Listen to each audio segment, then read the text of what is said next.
पुण्यामध्ये जवळपास 962 बेवारस वाहनांचा लिलाव करण्यात आलाय। महत्त्वाची बातमी, पोलीस ठाण्यांच्या आवारातील वाहनांचा हा लिलाव आहे। बेवारस वाहनांच्या मालकांचा शोध न लागल्यानं हा निर्णय घेण्यात आलेला आहे।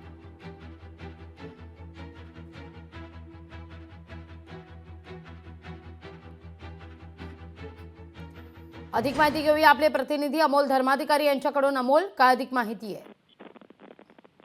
पुणे शहरातील 39 पोलीस ठाण्यांच्या अंतर्गत जी बेवारस वाहनं गेल्या अनेक वर्षांपासून पडून आहेत, त्यांचा लिलाव आहे तो आता पुणे पोलिसांकडून करण्यात आलेला आहे। मुख्यमंत्र्यांनी आपण पाहिलं की 100 दिवसांचा कार्यक्रम आहे तो सर्व प्रशासकीय अधिकाऱ्यांना दिलेला आहे आणि त्यानुसार स्वच्छता मोहीम आहे ती प्रत्येक पोलीस ठाण्यांमध्ये राबवली जाते आणि यामध्ये जी बेवारस वाहनं आहेत, जवळपास 900हून अधिक बेवारस वाहनं होती, त्यांचा लिलाव आहे तो करून त्यांच्या मालकाशी संपर्क केल्यानंतरही त्यांचा संपर्क झाला नाही आणि त्यामुळे त्यांचा लिलाव करण्यात आलेला आहे आणि जी वाहनं खराब आहेत ती वाहनं भंगारामध्ये सुद्धा काढलेली आहेत। असे जवळपास 900हून अधिक वाहनं आहेत, त्यांचा लिलाव आहे तो पुणे पोलिसांकडून करण्यात आला आहे।